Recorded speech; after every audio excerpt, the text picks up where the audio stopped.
Hello friends, स्वागत है आपका। आप देख रहे हैं मेरे यूट्यूब चैनल एम आई राइट। आज की वीडियो के अंदर हम अ, जो भी है अपने पास में क्यूब रूट और स्क्वायर रूट, उससे रिलेटेड थोड़ी बात करना पड़ा डिस्कस करेंगे। इससे पहले हमने ना जो भी वर्ग और क्यूब, इन दोनों के बारे में जो डिस्कस किया था उसको मैंने डिटेल में आपको समझा दिया था।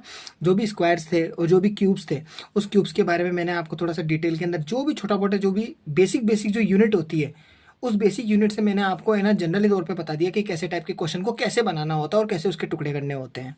अभी मैंने आपको है ना ये चीज़ नहीं बताई है कि किस तरह से क्या एलसीएम में टुकड़े किए जाते हैं, कैसे एचसीएफ में टुकड़े किए जाते हैं। ये सब चीज़ें हम स्क्वायर रूट के अंदर देख लेंगे। तो आज अपना टॉपिक है स्क्वायर रूट। पहले हमने स्क्वायर पढ़ लिया था, स्क्वायर का मतलब हो गया अपने पास में वर्ग, वो हमने पढ़ लिया है। आज हम पढ़ेंगे अपने पास में स्क्वायर रूट। अब है अपने पास में स्क्वायर रूट। स्क्वायर रूट है। स्क्वायर रूट को हम क्या बोलते हैं हिंदी के अंदर? स्क्वायर रूट को बोलते हैं हम वर्ग और उसके साथ में मूल, वर्गमूल। अब ये वर्गमूल क्या होता है, क्या सिंबल होता है, इसको इसको कैसे पहचानेंगे, किस तरह से करेंगे? तो वो अपने पास में सिंबल है, एक रूट का सिंबल बना देंगे। ये रूट का सिंबल है। रूट के सिंबल के अंदर क्या होता है, अपन जब भी रूट लिखते हैं तो जरूरी नहीं है कि ये स्क्वायर रूट ही बने। ये क्यूब रूट का शेप भी कुछ ऐसा ही होता है। क्यूब रूट भी दिखने में ऐसे ही दिखेगा, स्क्वायर रूट भी दिखने में ऐसे दिखेगा। क्यूब रूट जो है और स्क्वायर रूट जो है, दोनों दिखने में सेम तो होंगे, लेकिन बस एक छोटा सा मेजर डिफरेंस है। वो डिफरेंस ये होगा, अगर मैं वर्गमूल की बात करूंगा यानी स्क्वायर रूट की बात करूंगा, तो जब भी मैं रूट बनाऊंगा तो उसके ऊपर यहाँ पे 2 लिख दूंगा। वहीं अगर मैं है ना वापस से एक और रूट बनाता हूँ और उस रूट के ऊपर यहाँ पे 3 लिख देता हूँ, तो ये क्यूब रूट का सिंबल हो जाएगा। सबसे पहला क्वेश्चन ये आता है, रूट होता क्या है? रूट के बारे में समझना है अपन को। ये तो सिंबल हो गए, ये दोनों मैंने सिंबल आपको बता दिए। स्क्वायर रूट का सिंबल ये अपने पास में हो गया और ये अपने पास में हो गया क्यूब रूट का सिंबल। अब एक क्वेश्चन ये भी बनता है, कभी कभार तो हमारे को सिर्फ यही देखने को मिलता है, इस पे तो 2 देखने को मिलता ही नहीं है, तो अब हम क्या करें? तो हमेशा ध्यान रखना, कभी भी इसके ऊपर कोई नंबर ना लिखा हुआ हो तो आपको हमेशा समझना है ये स्क्वायर रूट ही है। ये स्क्वायर रूट ही होगा, क्यूब रूट नहीं होगा। अगर वो क्यूब रूट होगा तो वो 3 लिख के देगा। अगर उसके बाद में 4 का क्यूब होगा या मतलब 4 की घात बनेगी, 5 की घात बनेगी, 6 की घात बनेगी ना, तो वो सब लिख के देगा। चलो वो बात की बातें हैं। पहले अपन स्क्वायर रूट को समझते हैं। What is square root? Square root होता क्या है? देखो, अगर मैं आपको बोलूं कि जैसे फॉर एग्जांपल, एक बेसिक से एग्जांपल से स्टार्ट करता हूं। जैसे फॉर एग्जांपल मैं आपको बोलूं कि 6 का स्क्वायर, आप बोलोगे 6 का स्क्वायर हम जानते हैं। क्या जानते हैं? 6 को 6 से गुणा करना है, यानी एक ही संख्या को 2 बार गुणा करना है, तो 6 चंग कितने होते हैं? 36। हमें पता है 6 का स्क्वायर 36 होता है, ठीक है। लेकिन अब मैं वहीं पे बोलूं आपको कि जो है ना, आपने बोला 6 का स्क्वायर 36 होता है, मैं वहीं अब उल्टा बोलूं 36 किसका स्क्वायर है? ये मेरा क्वेश्चन है। तो पहला बढ़ते ही क्वेश्चन क्या बनेगा? 36 किसका स्क्वायर है? तो ये मैंने हिंदी के अंदर एक लैंग्वेज में बोला और वहीं पे इसको वर्ड दिया जाता है √36 का आंसर क्या होगा, सीधा ये पूछा जाएगा आपसे। क्वेश्चन करा जाएगा √36 का आंसर बताइए, या √36 किसका वर्गमूल है? तो आपको जवाब देना होगा कि 36 किससे बना है? 36 बना है इस 6 नंबर से, क्योंकि 6 को 6 बार डबल मतलब डबल बार में मल्टीप्लाई किया गया है, तो इसका जो आंसर होगा वो 6 होगा। अब ये भी कैसे बना? कैसे? क्योंकि मैं पूरा डिटेल में समझा रहा हूं, तो अब इसको भी टुकड़े करके बताता हूं कैसे। आप क्या करोगे, रूट होगा ना, उस रूट को तो रूट ही लिखोगे, और चूंकि स्क्वायर रूट लगा रहे हैं तो आप 2 लगा दो और 2 लगा दो। नहीं भी लगाओगे तो मैंने वैसे ही बता दिया ये स्क्वायर रूट ही चल रहा है। दूसरा काम, 36 जो होगा ना, उस 36 के 2 टुकड़े ऐसे करो। शर्त पूरी वही है, मैंने आपको स्क्वायर के अंदर मैंने बताया था 2 शर्तें पूरी करनी है। क्या शर्तें पूरी करनी है? स्क्वायर बनाने का नियम ये बोलता है दोनों संख्या समान होनी चाहिए और दोनों को गुणा करना है। वहीं पे अब रूट का नियम क्या बोलता है? रूट का नियम समझना, अगर मैं आपको बोलूँ 36 है, तो 36 के ऐसे टुकड़े करो कि दोनों संख्या सेम होनी चाहिए और दोनों को गुणा करना है। तो इसका मतलब 6 × 6 हो गया। इन दोनों को मैं गुणा कर रहा हूँ तो देखो दोनों संख्या सेम होगी, 2 बार लिखनी है, तो यानी 2 शर्तें कौन कौन सी होगी? पहले तो दोनों संख्या सेम, दोनों संख्या समान, पहली शर्त ये हो गई। दूसरा, दोनों को यानी एक बार और एक बार मिला के 2 बार, दोनों को 2 बार में आपस में गुणा करना है, आपस में गुणा करना है। तो ऑटोमेटिक आपका आंसर निकलेगा। कैसे निकलेगा? जैसे ही आपको दो संख्या मिल जाएगी ना, तो दो संख्या मिलने के बाद में 1 6 से आप स्क्वायर रूट को कट कर दोगे, आपके पास में फाइनल आंसर सिर्फ 6 बचेगा। और थोड़ा अच्छे ढंग से मैं इसको समझाने की कोशिश करता हूँ। देखो कैसे, जैसे फॉर एग्जाम्पल मैं थोड़ा बड़ा नंबर ले लेता हूँ। जैसे फॉर एग्जाम्पल मैं लेता हूँ √144। अब आप बोलोगे 144। अगर आपको डायरेक्ट पता है कि 144 किसका स्क्वायर है तो आप सीधा आंसर बता दोगे। अगर आपको 144 नहीं पता ये किसका है, तो भी आपके पास में एक ऑप्शन है कि आप निकाल सकते हो इसका आंसर। सबसे पहला मैं भिड़ते ही बता देता हूँ कि 144 12 का स्क्वायर होता है। इसलिए मैंने है ना पहले ही वीडियो के अंदर बोला था कि अपन को 25 तक के तो स्क्वायर, 15 तक के क्यूब, ये अपन को याद करने ही करने हैं। क्योंकि 25 तक के स्क्वायर अगर डायरेक्ट याद होंगे ना, तो अपन को देखते सीधा आंसर टिक करना होता है कि हाँ यार ये पूछ रहा है तो इसका सीधा जवाब दो आप, जो रूट पूछ रहा है। अगर रूट पूछ रहा है तो सीधा आंसर दे देंगे कि किसका बना हुआ है रूट है, यानी किससे बना है। और अगर स्क्वायर पूछेगा तो स्क्वायर को डबल कर लेंगे। और वैसे भी स्क्वायर करने के मैंने बहुत सारे तरीके बता दिए आपको, ठीक है। नेक्स्ट, अब जैसे √144 है, अब 144 जो लिखा हुआ है ना, 144 के ऐसे टुकड़े करने हैं जो ये दोनों शर्तों को पूरा करें। पहली शर्त, दोनों संख्या समान होनी चाहिए। दूसरी शर्त, जो दो संख्या बनेगी वो दोनों संख्या गुणा होने पर ये आंसर बनना चाहिए, ये वाला। अब आप बोलोगे ये कैसे पॉसिबल होगा? तो पॉसिबल होने का सबसे बेस्टेस्ट तरीका होता है कि आप निकालो एलसीएम। अब एलसीएम क्या होता है, एलसीएम के बारे में भी थोड़ा डिटेल में बता दूं मैं। एलसीएम को हिंदी के अंदर बोलते हैं लघुत्तम समापत्य, इंग्लिश में बोलते हैं लीस्ट कॉमन मल्टीपल। ऐसे ही एक एचसीएफ भी होता है, एचसीएफ। एचसीएफ को हम बोलते हैं हिंदी के अंदर महत्तम समापत्य, और इंग्लिश में बोलते हैं हाईएस्ट कॉमन फैक्टर, ठीक है। एचसीएफ के बारे में अभी मैं डिस्कस नहीं करूंगा, सीधा एलसीएम के बारे में डिस्कस करूंगा।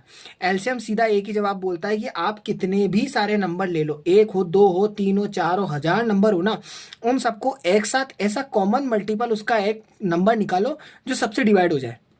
अब आप बोलोगे ये कैसे निकलेगा? तो एलसीएम के बारे में वैसे तो 7th या 8th क्लास से एलसीएम के बारे में सिखाना शुरू कर देते हैं, 5th क्लास में भी एक बार में तो आ ही जाता है। तो अब मैं एक बार वापस से उसके बारे में डिस्कस कर रहा हूँ। तो देखो, जैसे फॉर एग्जांपल 144 था, उस 144 का आप एलसीएम निकालना शुरू करो। अब 144 का एलसीएम कैसे निकलेगा? आपको क्या करना है, सबसे छोटे से छोटा नंबर आपको है ना इससे है ना भाग में लगाना है। अब आप बोलोगे भाग कैसे? जैसे फॉर एग्जांपल मैं आपको बोलूं कि सबसे पहले तो मुझे बताओ कि इधर की संख्या में और इधर की संख्या में फर्क क्या आएगा। तो वही बात जो मैं पहले से भाज्य और अभाज्य के बारे में डिस्कस कर चुका हूं। क्या कर चुका हूं? वह संख्या, भाज्य के बारे में बात कर रहा हूं, वह संख्या जो खुद के साथ में अन्य संख्या से कट जाए तो वह कहलाती है भाज्य संख्या। वह संख्या जो खुद के अलावा अन्य संख्या से ना कटे तो वह कहलाती है अभाज्य संख्या। अभाज्य संख्या का एग्जाम्पल दिया था 2, 3, 5, 5 के बाद में 7, 7 के बाद में आ गया सीधा 11। आप बोलोगे 9 क्यों नहीं बोला? 9 इसलिए नहीं बोला क्योंकि 9 9 से तो कट रहा है, 9 3 के पाड़े से भी कट रहा है। तो वह भाज्य में चला जाएगा या भाज्य में? वो जाएगा सीधा भाज्य में, और भाज्य की संख्या सारी यहां मिलेगी आपको। तो इधर की तरफ में जितनी भी संख्या होगी ना, वो सारी आएगी भाज्य संख्या में, भाज्य। अब आप बोलोगे भाज्य का मतलब, ये मैं वीडियो में बता चुका हूं, भाज्य का मतलब होता है कंपोजिट नंबर, कंपोजिट, ठीक है। और अब आप दूसरी बात में आ जाएगी भाज्य, तो वहीं पे कंडीशन के अंदर आ जाएगा अपने पास में, सॉरी अभाज्य।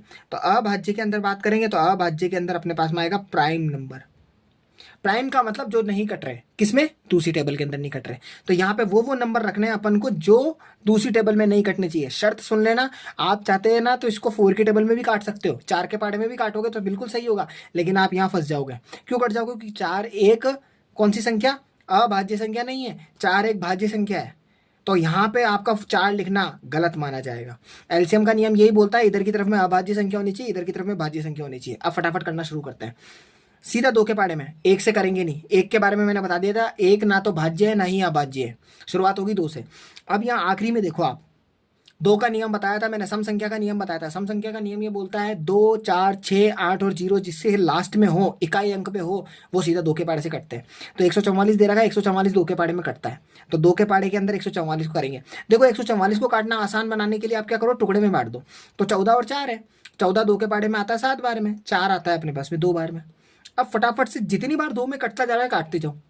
2 के पाड़े से 72 को काटेंगे तो अपने पास में 2, 2 तिया 6, 1 बचेगा तो 12 हो जाएंगे। 12 के बाद में ये 6 बार में जाएगा 36, फिर 2, या फिर इनडायरेक्टली कहूँ ना तो 2 के पाड़े से काटने का मतलब इसका आधा करते जाओ। तो ये 2 के पाड़े में 36 का आधा 18, 2 के पाड़े के अंदर 36 का आधा और 36 हो गया, 36 का आधा 18 हो गया, 18 का आधा करेंगे तो फिर 9 आ गया। अब देखो यहाँ 9 आ गया। 9 तो एक विषम संख्या है, 9 क्या है? एक विषम संख्या। अब विषम संख्या जो 2 से तो कटेगी नहीं, तो अब उसकी अगली संख्या ले लो 3। तो 3 से आप काटोगे, तो 3 से आप 9 को काटोगे तो कितनी बार में जाएगा? 3 बार के अंदर। फिर जैसे 3 बार में जाएगा तो फिर 3 के पाड़े के अंदर 3 एक बार में। यहाँ लास्ट में एक आंसर आते ही आपका यहाँ पे फिनिश हो जाता है। अब आपका इसका एलसीएम का आंसर क्या होगा? आपका जो आंसर होगा वो ये होंगी, जितने भी ये नंबर लिखे हुए हैं सारे ये नंबर होंगे। कौन से वाले? अभाज्य संख्या है। तो 2 2 2 2 3 3 ये आपके आंसर होंगे। लेकिन इसको करना कैसे, लिखना कैसे, तो वो मैं आपको इसमें बताता हूँ। देखो अब आप इसको लिखोगे कैसे? देखो ये जैसे अपने पास में आंसर आया है 2 गुणा 2 गुणा 2 गुणा 2 इंटू 3 इंटू 3। इससे आंसर कैसे निकलेगा अपन को, और कैसे पता चलेगा कि है ना वो 144 लिखा ना मैंने, 144 है। उस 144 है ना, इसका जो रूट होगा ना वो रूट किस संख्या से बना है, मतलब 144 बना कैसे? तो आप पता क्या करना है, सीधा नियम आपको ये देखना है, ऐसी वो संख्या जो दो दो बार रिपीट हो रही है, दो बार रिपीट होनी चाहिए। 3 बार रिपीट हो रही है तो 2 के पेयर बनेंगे, 2 बार रिपीट हो रही है तो 2 के पेयर बनेंगे। देखते जाओ कैसे, 1 2 1 2 मतलब 2 2 ये पेयर पहला बन गया 2 और 2 का। फिर दूसरा ये 2 और ये 2, इन दोनों का एक पेयर बन गया। फिर ऐसे ये 3 और एक 3 इसका पेयर बन गया, मतलब 3 1 से ज़्यादा बार है, 2 2 से ज़्यादा बार है, फिर 2 2 से ज़्यादा बार है। मतलब 4 बार 2 है ना तो उसको 2 बार 2 ले लो, 3 बार 2 है ना तो 1 बार 2 1 बार ले लो। मतलब कहने का मतलब 3 बार 3 आ गया, मतलब 3 बार की जगह पे 2 बार आ गया, सॉरी। तो 2 बार 3 आ गया तो 2 बार 3 को 1 बार में ले लो, मतलब आधा करना है। रूट के अंदर हमेशा आधा करना होता है अपन को। तो यानी आपने ये 2 है ना अपने पास में 2 बार दे रखा है ना, तो इसका मतलब ये होगा कि इसको 1 बार ही लिखना है। ऐसे ये 2 बार दे रखा है तो इसको 1 बार लिखना है। ऐसे ये 3 2 बार दे रखा है उसको 1 बार लिखना है। अब इसको मल्टीप्लाई करोगे ना, जो आंसर आएगा ना वही आपका है ना रूट का आंसर होगा। 2 दूनी 4, 4 तिया 12, तो ये देख लो आपका 12 आ गया।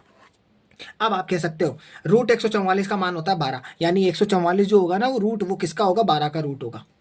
अब आप चाहो तो स्क्वायर रूट भी बोल दो उसको, क्योंकि मैंने 2 नहीं लगा रखा है यहाँ पे, तो स्क्वायर रूट ही होगा ये वैसे भी। कभी भी बड़े नंबर का आपको पता लगाना हो कि उसका है ना नंबर क्या होगा, किसकी वजह से वो नंबर आया। अभी जैसे मैं बड़े नंबर ले लेता हूँ, जैसे फॉर एग्जांपल मैं कोई एक बड़ा सा अच्छा सा नंबर लेता हूँ, पहले मैं उसको स्क्वायर निकालता हूँ शॉर्टकट तरीके से, फिर उसी का नंबर बड़ा लूंगा और उसको डिवाइड करूंगा। जैसे एक मैं क्वेश्चन लेता हूँ अपने मन से लेता हूँ, जैसे फॉर एग्जाम्पल अपन ले लेते हैं 43 लेते हैं। चलो अपन ने ले लिया 43 ले लिया, कोई बड़ा नंबर ले लिया है ना, 43 का स्क्वायर निकालते हैं। वही शॉर्टकट मेथड में फटाफट से जल्दी फास्टली करूंगा। कैसे करूंगा?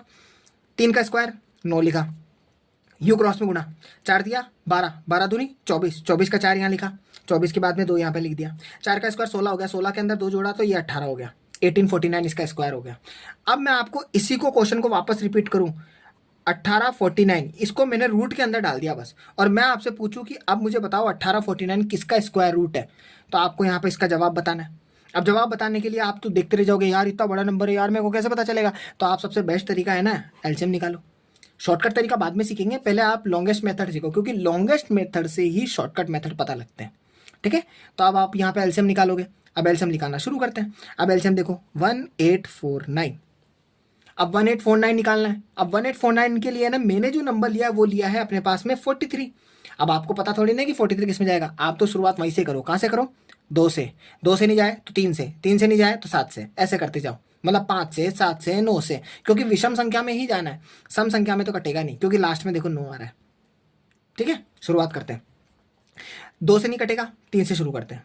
3 में देखते क्या ये कट रहा है क्या, मैंने बस ये लिख के बताया आपको, तो मेरे को पता है 18 तो कट जाएगा, लेकिन 49 नहीं आता 3 के पाड़े में, 48 जरूर आता है, तो ये 3 के पाड़े में नहीं कटेगा। चलो कोई बात नहीं, 5 में काट के देखते हैं। 5 का पिढ़ते ही पहला नियम सुन लो, लास्ट में अगर 5 लिखा हुआ है तो 5 से कटेगा, 5 या 0। अगर लास्ट में 5 या 0 लिखा हुआ है तो सीधा 5 से कटेगा, वरना किसी भी नंबर ले लो, कोई सा भी नंबर ले लो, अगर लास्ट में 5 और 0 नहीं लिखा है ना तो वो कट ही नहीं सकता 5 से। ठीक है, तो 5 से भी नहीं कटना है। उसके बाद में मैं बोलूँ आपको 7 से काटो। ठीक है, 7 से करके देखते हैं एक बार। 7 एकम 7, 7 दूनी 14, 14 में से फिर बचेंगे 4, 4 और 4 44 बच गए। 44 बचने के बाद में फिर उसके बाद में 7 पंजे 35 और 7 छिंग हो गए अपने पास में 42। तो 42 के बाद में 44 में से 42 गए तो बचेंगे 2, 2 और 9 बन के 29 बनते हैं, तो 29 भी आपके 7 के पाड़े में नहीं आता। फिर उसके बाद में आप 9 में ले लो, जैसे कटते जा रहे तो 9 के पाड़े में 18 कट गया, लेकिन 49 नहीं आता। फिर उसके बाद में 11 में ले लो, 11 एकम 11, ऐसे करते करते आप जाते जाओगे ना तो आपको एक चीज़ नोटिस होएगी कि ये है ना किसी भी पाड़े से नहीं कटेगा, और सिर्फ एक ही पहाड़े से कटना है, वो केवल एक से कटेगा, और वो पता है कौन सा नंबर होगा, वो होगा आपका 43।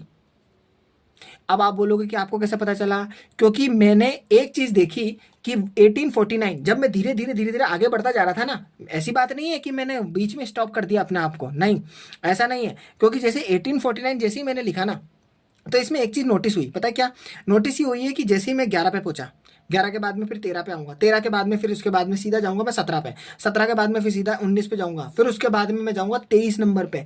तो जब भी ऐसी स्थिति आ जाए ना आपके पास में कि कोई नंबर से कट ही नहीं रहा है यार, बहुत लंबा जाता जा रहा है, तो आप क्या करो, सारी है ना अभाज्य संख्याओं को पकड़ना शुरू कर दो, भाज्य संख्या को नहीं, अभाज्य को। अभाज्य संख्या में आपको सिग्नल मिल जाएगा, अरे यार ये किसी अभाज्य संख्या का है ना, कोई स्क्वायर है ये पक्का। तो अभाज्य संख्या देख लो ये रही, तो अभाज्य संख्या ना 43, 43 केवल 43 के तो पाड़े में तो आता है, 43 किसी और पाड़े में आता ही नहीं है, तो इसका मतलब ये अभाज्य का सिग्नल मिल गया। एक चीज तो ये, तो मुझे सीधा पता चल गया 43 1849 जो होगा ना, वो 1849 केवल और केवल 43 की टेबल में ही आएगा 43 बार, और 43 बार आएगा तो 43 से ही कटेगा, तो फाइनली जो इसका आंसर होगा ना वो 43 इंटू 43 तो बचेगा, यही तो इसका आंसर होगा। और जब आंसर होगा तो मैंने क्या बताया था, पेयर बनाना है, पेयर बनाने का मतलब दो बने हुए हैं ना, तो दो में से एक को लेना है, तो इसका आंसर जो होगा वो 43 तो होगा। ठीक है, ये मैंने एक जानबूझ के अभाज्य संख्या ली, जिससे अपन को पता लग जाए कि हाँ यार इसके अंदर ये चीज हो रही है, इसके अंदर ये चीज हो रही है। ठीक है, तो आज तो इस वीडियो के अंदर बस इतना ही रखते हैं, बाकी अब अगले वीडियो के अंदर है ना मैं आपको है ना ये जो स्क्वायर रूट है ना, इस स्क्वायर रूट के अंदर है ना कुछ शॉर्टकट जो पैटर्न्स होते हैं ना, वो किस तरह से अपन देखते ही पता लगा ले कि यार ये स्क्वायर रूट है या नहीं, हाँ या ना का जवाब देने वाला टाइप का, वो हम अगले वीडियो के अंदर देखेंगे। बहुत सारी बातें हैं स्क्वायर रूट के अंदर समझने में, क्यूब रूट के अंदर समझने में, और बेसिकली तरीके से बता रहा हूँ, तो थोड़ी लंबी लंबी वीडियोस बन रही है एक एक टॉपिक के ऊपर, लेकिन अगर ये सब चीज़ें बेसिक चीज़ें समझ गए तो मैथ्स के अंदर सारी प्रॉब्लम सॉल्व होना शुरू हो जाएगी। ठीक है, तो मैं अब आपको नेक्स्ट वीडियो के अंदर मिलूंगा, तब तक के लिए बाय।